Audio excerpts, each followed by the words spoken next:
अस्सलाम वालेकुम friends, my name is मूसा जब्बार और आज मैं आप लोगों को टीच करने जा रहा हूँ मैथमेटिक्स फॉर क्लास 9। तो मेरी भरपूर कोशिश होगी कि आप लोगों को समझ आए, और लेकिन फिर भी अगर आपको कोई भी क्वेरी है, कोई क्वेश्चन है, तो आप कमेंट सेक्शन में उसको ज़रूर लिख सकते हैं। तो हम स्टार्ट करने जा रहे हैं with the first chapter which is matrix. तो सबसे पहले ये जान लेते हैं कि मैट्रिक्स होता क्या है। Now matrix is a rectangular array, collection or a set of real numbers. इसको अगर हम emphasize करें तो हमारे पास आता है कि मैट्रिक्स इज अ कलेक्शन। ठीक है ना, मैट्रिक्स को एक नाम दिया जाता है। सबसे पहले तो ए हो गया, बी हो गया, सी हो गया, डी हो गया, इस तरह से उसको एक नाम दिया जाता है। फिर उसके बाद एक लंबी सी इस तरह ब्रैकेट लगाई जाती है। उसके बाद जाके उसके अंदर जो एंट्रीज, जो नंबर रियल नंबर उसके अंदर लिखे जाते हैं उसको एंट्रीज कहते हैं। और जो एंट्रीज उसमें लिखी जाती हैं, फॉर एग्जांपल हम ले लेते हैं 3, 5, 7 एंड 2, फिर उसको दोबारा बंद कर देते हैं। ये हमारे पास एक एग्जांपल आ चुकी है ऑफ अ मैट्रिक्स। अब दोबारा से रिपीट कर देते हैं एक दफा definition, that a matrix is a rectangular array, a collection or a set of real numbers. तो यस गाइस, एक्सरसाइज 1.1 में फर्स्ट क्वेश्चन जो है उसमें हमने order of a matrix find करना है। तो order of a matrix find करने के लिए ये ज़रूरी है कि आप लोग रोज क्या होती हैं और कॉलम्स क्या होती हैं इसको जाने और इनको फ्रेंड्स बनाएं। तो हमारे पास सबसे पहले हम रोज आ जाती हैं। तो इस मैट्रिक्स में rows are the horizontal lines. Okay, so यहाँ पर जो हॉरिजॉन्टल लाइंस हैं वो हैं 3 and 5, लिहाजा ये हमारे पास रो 1 बन गई। अब नीचे भी है साथ ही साथ यहाँ पर हमारे पास है 7 and 2, तो ये भी हमारे पास एक और रो बन गई और ये हमारे पास होगी रो 2।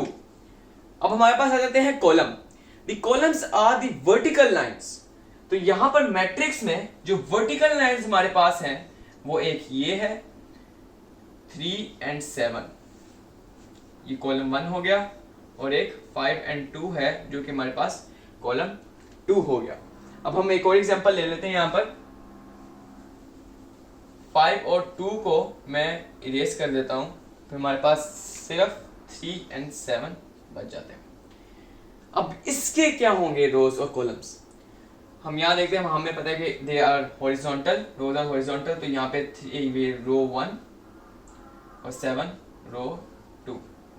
लेकिन इस दफा हमारे पास जो कॉलम है इट इज ओनली 1।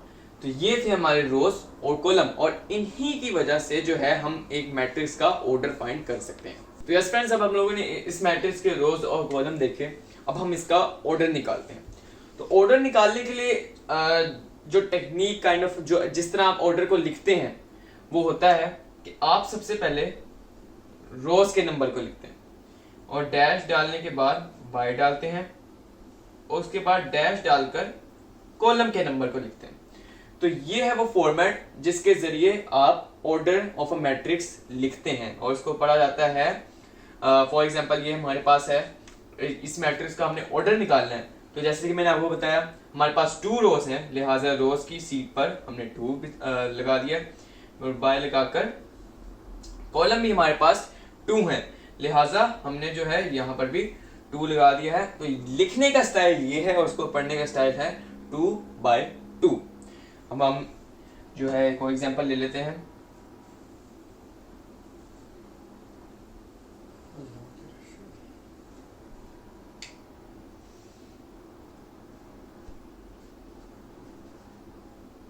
यहाँ पर हमारे पास है अनदर एग्जांपल। तो यहाँ पर हमारे पास जो है यहाँ पर भी 2 रोज हैं, लिहाजा रोज की सीट पर हम दोबारा से 2 लिख देंगे, बाय डालेंगे, एंड देन कॉलम्स की बारी है। तो इस दफा कॉलम्स जो है हमारे पास हैं ओनली 1, लिहाजा हम यहाँ पर ओनली 1 लिख लेंगे और इसको पढ़ेंगे 2/1।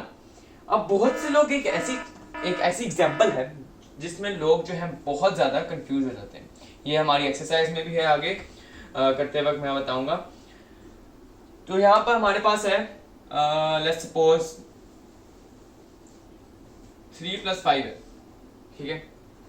अब बहुत से लोग इसमें कंफ्यूज कहाँ होते हैं, वो समझते हैं कि इसका ऑर्डर जो है वो बनता है 1/2। इसको रो 1 है लेकिन 3 और 5 2 है, लेकिन ये ऐसा नहीं है। हमारे पास दिस इज ओनली 1 के 3 + 5 जब भी कोई साइन आ जाता है प्लस या माइनस का एक मैट्रिक्स के दरमियान, तो फिर उसको सबसे पहले आप सोल्व कर लें, वरना वो एक ही नंबर होता है। लिहाजा इसका जो ऑर्डर बनेगा वो हमारे पास हो जाएगा row is 1 and column is also 1। So as a result हमारे पास जो रोज है वो 1 है एंड बाय 1 बाय 1 जो है इसका ऑर्डर बनेगा। तो यस गाइस, अब हम चलते हैं एक्सरसाइज की तरफ। हमारे पास है क्वेश्चन नंबर 1 और इस क्वेश्चन नंबर 1 से मैंने ये 3 पार्ट लिए हैं जो कि आपको मुश्किल लग सकते हैं, जो कि हटकर। तो हम सबसे पहले देखते हैं, हमारे पास पार्ट सी है। हमारे पास यहाँ पर है मैट्रिक्स के अंदर एंट्रीज हैं 2 और 4। तो इसका हमने इन सब का ऑर्डर फाइंड करना है। हमारे पास सी का ऑर्डर बनता है, यहाँ पर हमारे पास है 1 रो एंड 2 कॉलम्स, ठीक है, C1 एंड C2। लिहाजा इसका हमारा ऑर्डर बनेगा 1 बाय 2, ठीक है। तो ये हमारे पास बन जाता है इसका ऑर्डर। अब लेकिन डी के अगर हम डी के पर जाएं तो हमारे पास यहां पर आ जाते हैं 3 रोज,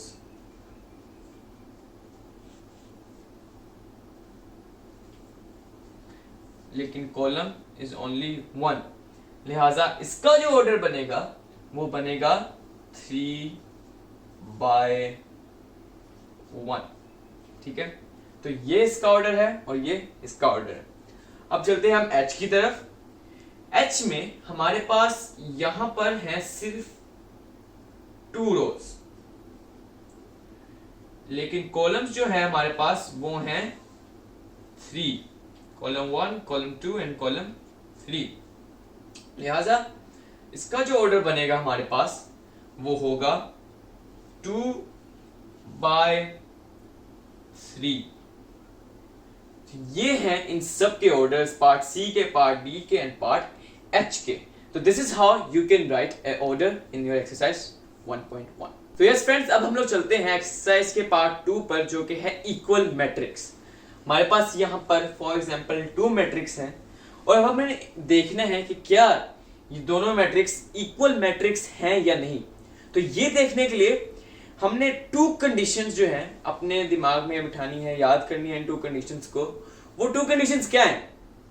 पहली कंडीशन जो हमारे पास है वो है कि the order of the matrix should be same. वो दो मैट्रिक्स के दरमियान भी हो सकता है, 3, 4, 5 जितने भी मैट्रिक्स हो उनका ऑर्डर जो है वो सेम होना चाहिए, यानी कि उनकी रोज भी सेम होनी चाहिए, रोज का नंबर इक्वल होना चाहिए और कॉलम का नंबर भी इक्वल होना चाहिए। और जो सेकंड कंडीशन हमारे पास है वो होती है कि एक मैट्रिक्स में जो एंट्रीज हैं वो भी सेम होनी चाहिए और उनकी लोकेशन भी सेम होनी चाहिए। नोट दिस पॉइंट कि उनकी लोकेशन भी सेम होनी चाहिए। बहुत से लोग जो हैं इसमें कंफ्यूज होते हैं, वो मैं अभी आपको आगे जाके बताता हूं। तो यहां पर फॉर एग्जांपल हमारे पास 2 मैट्रिक्स हैं A एंड B। अब हमने देखना है कि क्या ये 2 मैट्रिक्स इक्वल हैं या नहीं। तो सबसे फर्स्ट कंडीशन जो थी वो हमारे पास थी that the order shall be equal. तो हमारे पास यहां पर A की जो ऑर्डर है वो बनता है कि हमारे पास यहां पर R1 एक रो है और यहां पर 2 रोज हैं, लिहाजा ये 2 बाय, ठीक है। और यहां पर हमारे पास कॉलम्स जो है वो भी है हमारे पास C1 एंड C2, 2 बाय 2 बन जाता है इसका ऑर्डर। अब देखते हैं कि क्या B का भी यही ऑर्डर बनता है। अगर B का ये ऑर्डर बनेगा तो फिर इसको इक्वल मैट्रिक्स करार दिया जाएगा। अब हम देखते हैं B का क्या यही सेम ऑर्डर है। यहाँ पर हमारे पास है R1, यहाँ पर हमारे पास है R2, यहाँ पर हमारे पास है C1 और यहाँ पर हमारे पास है C2। लिहाजा हमारे पास बन जाता है इसका 2 बाय 2। ओके, हमारी फर्स्ट कंडीशन जो है वो फुलफिल हो चुकी है, दोनों का ऑर्डर सेम है। अब हमने देखने की सेकंड कंडीशन क्या ये फुलफिल करते हैं या नहीं। अब यहां पर एक बात ऐड करना चाहूंगा कि बहुत से लोग एक ऐसी चीज में भी कंफ्यूज होते हैं कि अगर फर्स्ट कंडीशन फुलफिल हो गई किसी मैट्रिक्स को इक्वल करने में, तो जो लोग हैं वो इसको मतलब इक्वल मैट्रिक्स करार दे देते हैं, but this is not the case. जब तक दोनों कंडीशंस फुलफिल नहीं हो जाती तब तक वो मैट्रिक्स इक्वल मैट्रिक्स नहीं कहलाए जाएंगे। यानी कि दोनों मैट्रिक्स की जो कंडीशंस हैं वो फुलफिल होने चाहिए। हमारी फर्स्ट कंडीशन फुलफिल हो चुकी है और अब देखते हैं कि क्या सेकंड कंडीशन फुलफिल होती है या नहीं। तो यहाँ पर हम देखते हैं हमारे पास है, अब जो सेकंड कंडीशन थी हमारे पास वो थी कि उनकी एंट्री सेम होनी चाहिए प्लस उनकी लोकेशन भी सेम होनी चाहिए। तो हमारे पास यहाँ पर है 1 और यहाँ पर भी है हमारे पास 1, हमारे पास है यहाँ पर 3, यहाँ पर है 2 + 1। अब मैंने आपको पहले ही बताया इसमें कंफ्यूज नहीं होना, हमने जो है इसका रिजल्ट निकालना है और उस रिजल्ट को जो है गिनना है। इस नंबर को नहीं गिनना, जो साइन के साथ होती है उनको नहीं गिनना, रिजल्ट को ऐड करना है। तो यहाँ पर 3 2 + 1 हमारे पास 3 आ जाता है, लिहाजा this is also included, this is on the same location. 1 is also on the same location and 3 is also on the same location। हमारे पास यहाँ पे -4 है, यहाँ पर भी -4 है, यहाँ 2 है और यहाँ 4 - 2 which is equals to 2, यानी कि सेम है, ये भी सेम लोकेशन पर है और ये भी सेम लोकेशन पर है, लिहाजा दोनों कंडीशंस जो हैं वो फुलफिल हो चुकी हैं। This means that these both matrix are equal matrix। इसको लिखा जाएगा that A equals to B। So this is how you will write। अगर कोई दो मैट्रिक्स इक्वल होते हैं, दोनों कंडीशंस पर को फुलफिल करते हैं, तो फिर this is how you will write it, A is equals to B। तो यस गाइस, अब हम लोग चलते हैं इसकी एक्सरसाइज की तरफ। हमारे पास है क्वेश्चन नंबर 2 और पार्ट है A, C and D।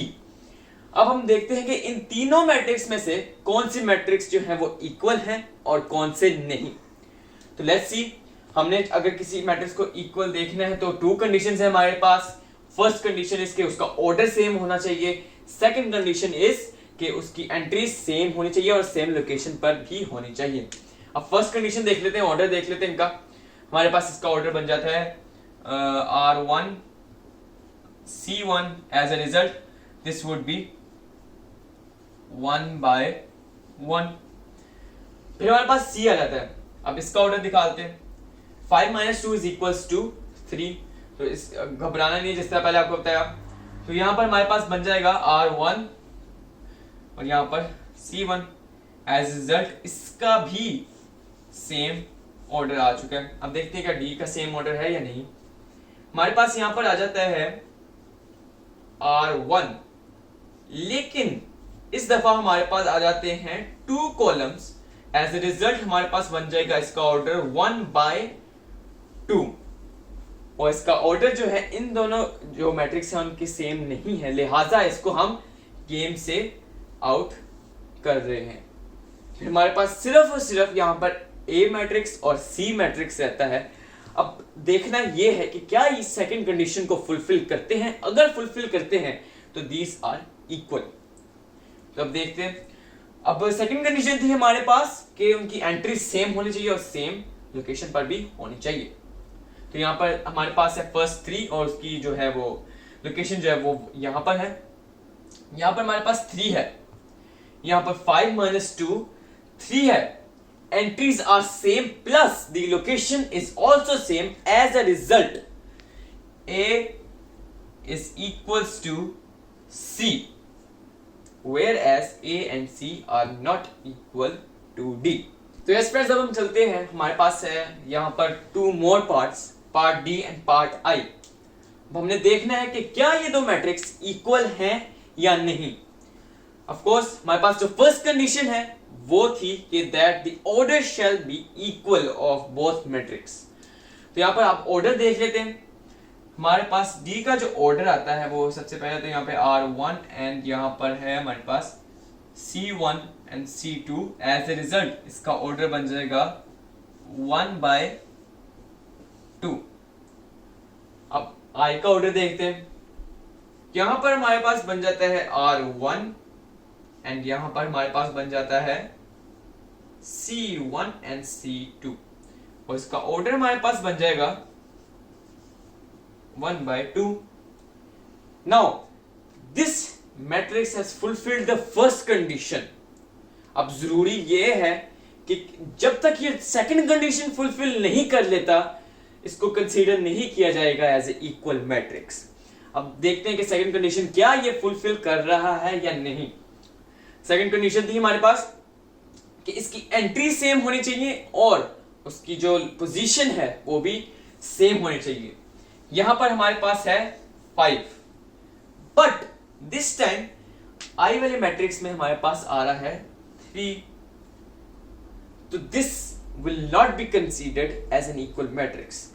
तो ये क्वेश्चन करवाने का की ये वजह थी कि इनका ऑर्डर, ये फर्स्ट कंडीशन तो इक्वल कर रहे थे, मतलब फर्स्ट कंडीशन फुलफिल कर रहे थे, लेकिन they were not fulfilling the second condition, और बहुत से लोग इसमें आकर कंफ्यूज हो जाते हैं। एज अ रिजल्ट इसका जो आंसर हमारे पास आएगा वो होगा that D is not equals to I।